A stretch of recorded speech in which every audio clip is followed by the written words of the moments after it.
Selamat datang kembali di channel Jona Visual yang selalu hadir menghibur kalian semua lewat film atau serial yang akan saya ceritakan. Sebagai bentuk dukungan dari kalian, tak ada salahnya untuk klik tombol subscribe dan like video ini sebagai apresiasi dari kalian. Seperti biasa, kali ini saya bakalan mengangkat sebuah cerita atau serial yang berjudul The Last Kingdom. Namun bagi teman-teman yang belum ngikutin cerita ini dari awal, alangkah baiknya untuk nyimak terlebih dahulu episode sebelumnya. Jika sudah, mari kita masuk ke cerita. Kekecewaan adalah kata yang paling tepat untuk menggambarkan perasaan yang saat ini sedang menyelimuti seorang Uhtred. Dari mulai tadi akui sampai dijatuhi sebuah hukuman, jelas tak sebanding dengan semua perjuangan yang telah ia anugerahkan kepada kerajaan Wessex.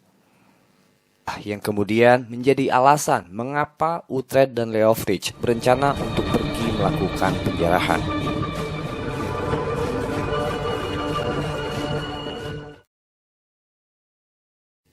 Kita masuk ke cerita. Di pagi itu, Uhtred dan Leofric tengah mempersiapkan peralatan Viking yang akan mereka bawa sebagai peralatan tempur. Karena rencananya mereka akan diperkuat oleh anak buahnya Leofric dan mereka akan menyamar layaknya sebagai pasukan Viking.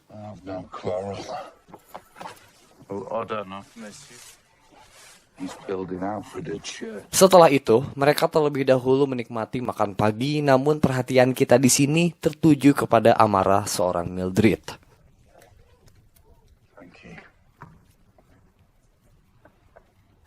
Nampaknya ia masih tak terima atas pembunuhan yang dilakukan sang suami terhadap Oswald.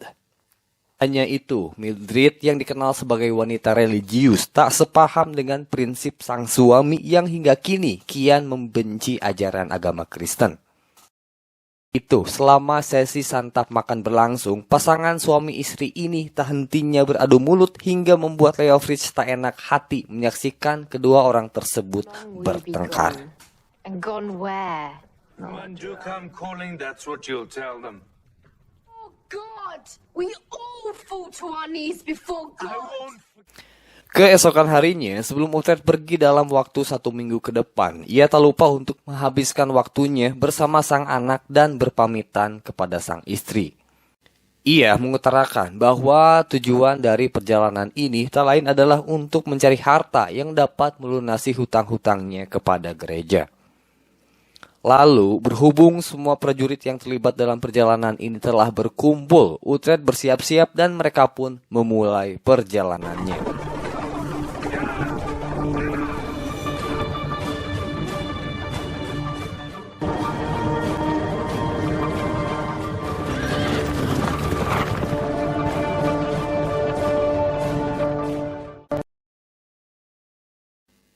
Terkait dengan persoalan terbunuhnya seorang Oswald, rupanya hal ini telah sampai di telinga King Alfred.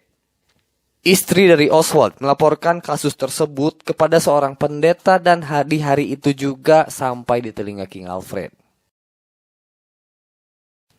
Menyikapi hal itu, King Alfred menyerahkan kasus tersebut kepada Yong Oda untuk menyelidiki motifnya secara lebih lanjut.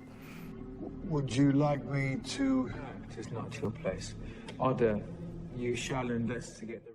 Atas perintah sang raja, Yong Oda langsung bertolak ke Liscombe untuk segera mengetahui kronologi lengkap dari kesaksian seorang Uhtred. Namun, Yong Oda tak menemukan keberadaan Uhtred sebab orang yang sedang ia cari baru saja bertolak menuju wilayah Cornwallum. May I offer a refreshment? Fetch, my dear. Ngomong-ngomong soal Uhtred, saat ini ia beserta 20 orang prajuritnya tengah menepi di wilayah yang berdekatan dengan hutan. Menariknya, di situ Leofric menyadari ada yang janggal dengan seseorang yang identitasnya tak diketahui. Kemudian, setelah diintimidasi dan mendapatkan ancaman, pria tak dikenal itu membuka tudungnya dan ternyata ia adalah Ethelwood.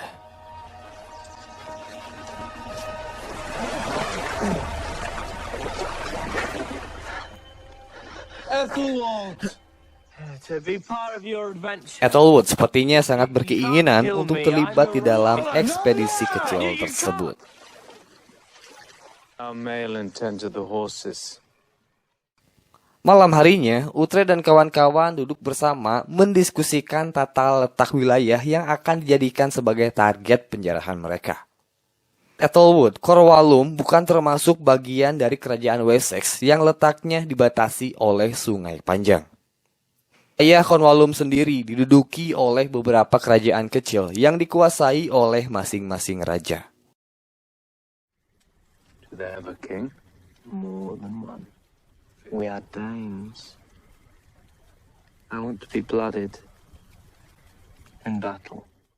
Nah, singkat cerita saja, Uhtred beserta prajuritnya kemudian mulai melancarkan aksinya dengan menjarah satu desa ke desa lainnya. Namun sayang, pencarian mereka terhadap perak sampai saat ini belum membuahkan hasil karena mungkin saja sebelum mereka datang, bangsa Viking lainnya telah melakukan hal serupa.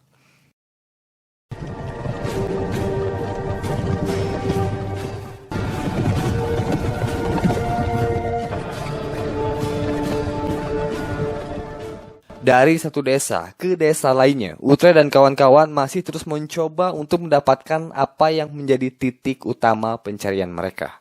Looking. We keep heading west. Tengah perjalanan itu, mereka berpas-pasan dengan sekelompok penunggang kuda yang salah satunya merupakan utusan raja. Dia tersebut memperkenalkan dirinya sebagai Acer yang juga diutus oleh King Peredur untuk menyampaikan ajakan perdamaian kepada kelompok Uhtred. Ajakan perdamaian ini jelas memiliki alasan, pasalnya raja yang mengutus pria itu sedang membutuhkan bantuan. Kerajaan mereka telah diserang oleh sesama Inggris dan negara tetangga, di mana mereka telah merebut benteng dan juga sebagian lahan. Tell you, Peredur will pay you well to help him reach. How much? I do not. Yes, silver. He is a king. Atas hal itu, mereka menawarkan kepada Uhtred untuk membantu mereka merebut benteng dari cengkraman pihak musuh. Melihat hal ini sebagai titik terang, Uhtred bersedia bertemu dengan sang raja untuk membahas hal ini lebih lanjut. Sore itu, Uhtred dan King Peredur pun bertemu lalu berbicara panjang lebar membahas terkait bagaimana lawan yang akan mereka hadapi. Dan tak lupa, di sini pun mereka bernegosiasi terkait seberapa besar bayaran yang akan diterima oleh Uhtred. Would be much simpler if the king addressed me to in silver. 100. The price. 400 pieces of silver. Menurut Raja Peredur, lawan yang akan mereka hadapi ini berjumlah terlebih dari 50 orang. Jelas hal itu merupakan sebuah keuntungan, pasalnya Uhtred memiliki pasukan setidaknya 20 personil dan akan ditambah dengan pasukan King Peredur yang berjumlah 30 personil. Berlanjut kepada negosiasi harga yang kelihatannya King Peredur agak keberatan dengan harga yang disodorkan oleh Uhtred. Untuk mempertimbangkan hal tersebut, ia memanggil istri keduanya, di mana hal ini sekaligus menjadi awal pertemuan Uhtred bersama istri kedua King Peredur yang bernama Isolde. Sedikit tentang Isolde, atau kita menyebutnya sebagai ratu. Ia merupakan seorang ratu yang dikaruniai keahlian sebagai ahli nujum atau dalam arti kata lain sebagai penyihir.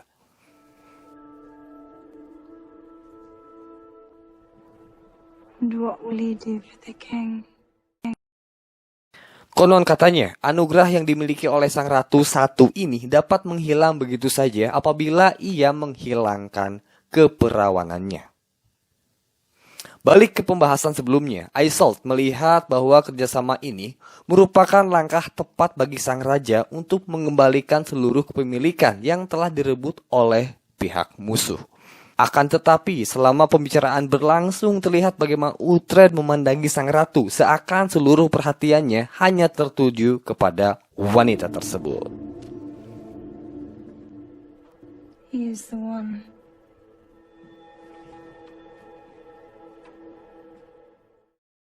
Tak lama dari situ, pasukan gabungan telah bersiap berdiri di depan benteng yang sebentar lagi akan mereka rebut. Hal itu langsung ditanggapi oleh pihak musuh dengan keluarnya mereka dari dalam benteng. Dari sini, Uhtred melihat ada yang aneh dengan musuh yang akan mereka hadapi. Ia melihat musuh bukan datang sebagai orang Inggris, melainkan lebih terlihat sebagai Viking terpampang dengan pakaian tempur yang dipakai oleh mereka. Lantas dengan begitu, Uhtred tersadar bahwa ia baru saja tertipu.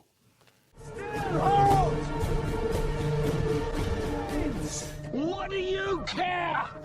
You pig! Think of the silver! Seperti biasa, sebelum melakukan pertempuran, kedua pihak saling maju untuk berdiskusi terlebih dahulu.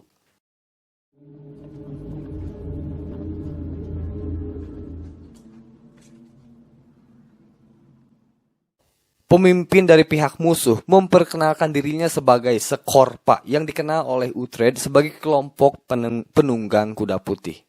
Yang membuat negosiasi ini menjadi menarik adalah di sini Skorpa mengajukan sebuah tawaran yang mungkin akan menguntungkan dirinya maupun pihak Uhtred.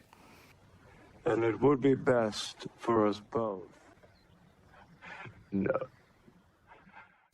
Skorpa menilai bahwa pertempuran ini tak harus dilakukan sebab apa yang sama-sama menjadi incaran mereka tak lain adalah harta yang dimiliki oleh King Peredur.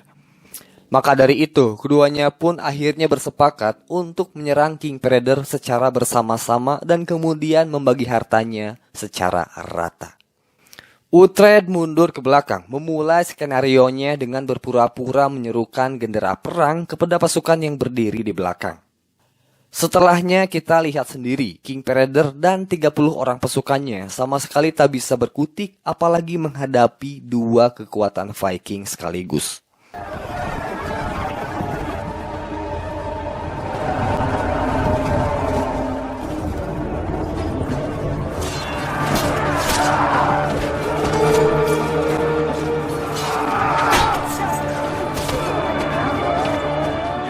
Queen. Useless. If I tell you, you'll kill me. As a warlord. Setelah mendapatkan informasi tentang di mana King Peredur menyembunyikan hartanya, akhirnya mereka menemukan harta itu terkubur tepat di bawah singgasana King Peredur.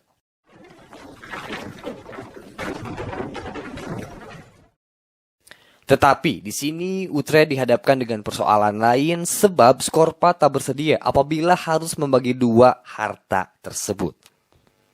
Sialnya, Uhtred tak bisa berbuat apa-apa, pasalnya Skorpa menjadikan sang ratu sebagai taruhan. Dengan begitu, Skorpa bebas melenggang pergi, namun Uhtred sedikit terpuaskan, setidaknya ia masih memiliki ratu di sampingnya. Wise queen. She stays ever treasure. I will not fight. Tahan dulu di situ. Sebelum Uhtred pulang dengan tangan kosong, nampaknya ia masih dikaruniai keberuntungan yang tak henti menghampirinya. Sang ratu menunjukkan di mana King Peredur menyimpan harta yang jumlahnya melebihi harta yang direbut oleh Skorpa. Kini, akhirnya mereka bisa tersenyum lega dengan mendapatkan hasil yang melebihi ekspektasi. As a warrior.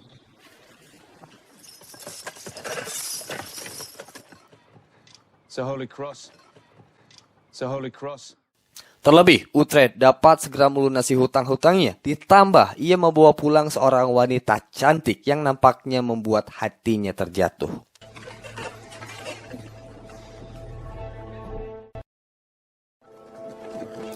Maka sepulang dari situ, Uhtred langsung menghampiri salah seorang pendeta untuk menyerahkan pemberian berupa simbol salib sebagai bentuk pelunasan hutang.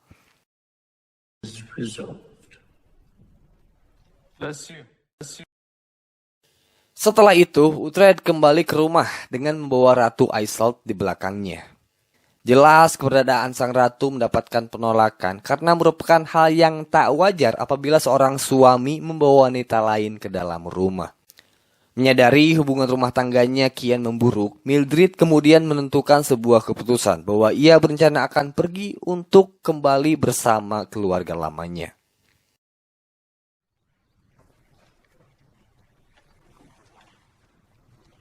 It's true. And in the presence of a pagan whore. Lepas soal hubungan rumah tangga, di sini Uhtred dihadapkan dengan persoalan baru, tepatnya kepada sebuah pengadilan atas berbagai tuntutan yang diperuntukkan kepada Uhtred. Ini, Acer yang kita tahu merupakan penasehat seorang Raja Peredur, berhasil menyelamatkan diri dan memberikan kesaksian di pengadilan ini. Uhtred tertuduh telah membawa pasukan menuju Cornwallum dan melakukan peperangan tanpa persetujuan raja. Ia pun dituduh telah berkomplotan dengan bangsa Viking untuk membunuh rakyat Kristen di Cornwallum. Tak hanya itu, Acer memberikan kesaksian bahwa Uhtred dan Skorpa dengan sengaja telah membakar sebuah gereja yang baru saja dirampungkan oleh Young Oda. Di mana hal itu kita ketahui merupakan tuduhan palsu karena sama sekali Uhtred tak melakukan seperti apa yang dituduhkan. Maka dengan bukti dan kesaksian, Uhtred terpaksa harus mendapatkan hukuman mati. Face your king. An urgent matter which with Alderman Uhtred into Cornwallum, and there making murder Christian folk in peace with Alfred and the punishment for these crimes. Untuk mendapatkan kesaksian dari sudut pandang yang berbeda, Leofric dibawa ke persidangan sebagai seorang saksi. Adapun itu, keberadaan Leofric di sini tak memberikan dampak besar untuk menyelamatkan Uhtred dari hukuman mati. Dari berbagai sudut pandang dan berkat tekanan yang bertubi-tubi yang diberikan oleh Young Oda, semakin membuat Uhtred ke jalan buntu. Namun, di detik akhir persidangan, Leofric memohon kepada raja agar dirinya ditunjuk sebagai algojo untuk membunuh Uhtred, yaitu dengan melakukan pertarungan 1 lawan 1 hingga satu dari mereka mati. Hal itu ia lakukan sebagai bentuk upaya penebusan kesalahan dan juga bentuk rasa hormat kepada Uhtred sebagai sesama prajurit. Lied and cheated us. she is a shadow queen. What is this Oda means for you? If it is Valhalla you want. You've sworn your oath. Lalu bagaimana cara Uhtred selamat dari pertarungan yang akan membuat dirinya mati? Kita bahas lengkap di episode selanjutnya. Biar gak ketinggalan, petengin terus channel kami dan jangan lupa beri dukungan dengan subscribe, like, share, lalu berikan tanggapan kalian di kolom komentar. Terima kasih telah menonton sampai selesai. Kita ketemu lagi di episode selanjutnya. Maaf bila ada salah kata. Terakhir saya ucapkan Assalamualaikum warahmatullahi wabarakatuh. It is also clear he dies at my sword. You wish to the Death Lord. Me against the Arslan.